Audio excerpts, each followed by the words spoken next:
Next up, we will be hearing from Lorenz Bauer. Hi, I'm Lorenz. I work at Cloudflare, and in the next 5 minutes, I'll show you how you can ship a piece of BPF with your Go project. To do this, I'll build a very simple application, and it's going to count the number of packets on the loopback interface. It'll print that number on the console, and we'll do all of that from a single Go binary that you can easily copy around and deploy to wherever you need it. I prepared some code that I want to show you.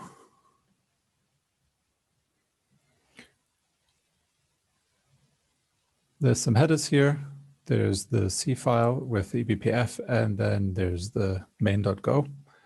And in the main.go, there's one function that's interesting, which is open raw sock. And all it does is create a raw socket, which is the same thing that TCP-dump uses to capture traffic.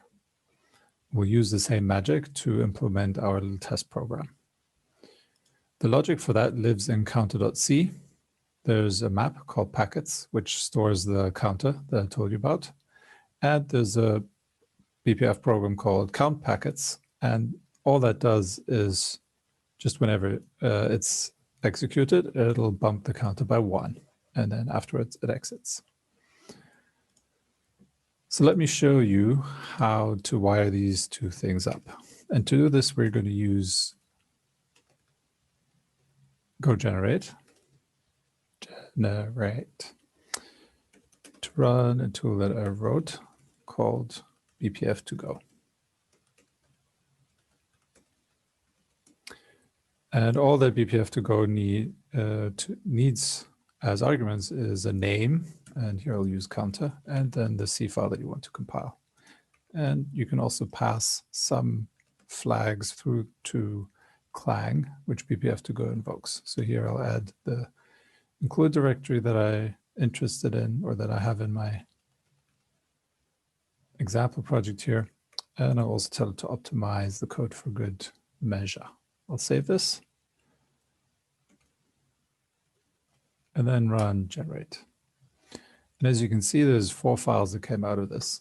There's 2 object files, and these are generated via Clang.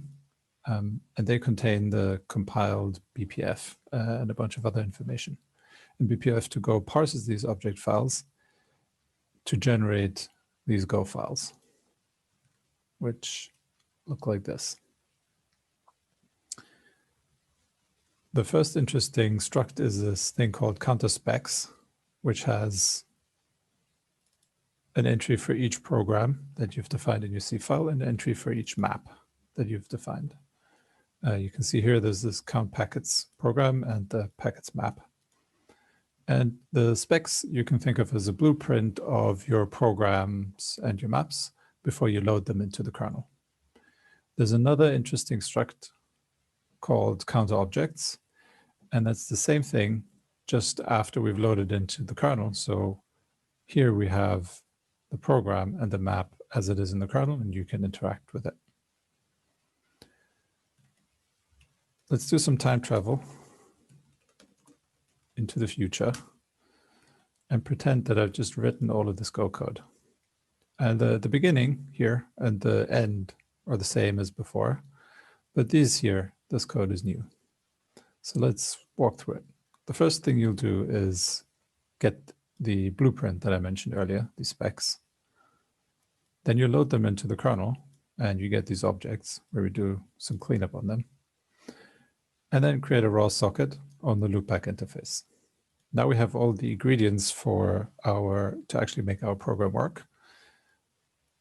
And this is the magic bit where we plug it all together and we attach the BPF to this program, we attach program count packets to the socket via the syscall.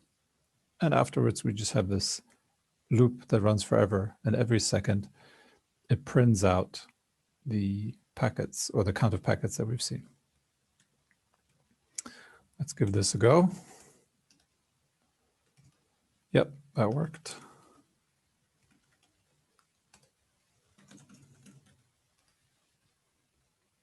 I can run the program.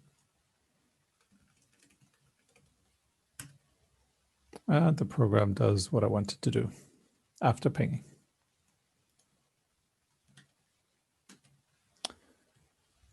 The example and the tooling that I used for this are both on GitHub, and I hope that they're useful for you as well. Thank you very much, Lorenz. Give a round of applause to Lorenz.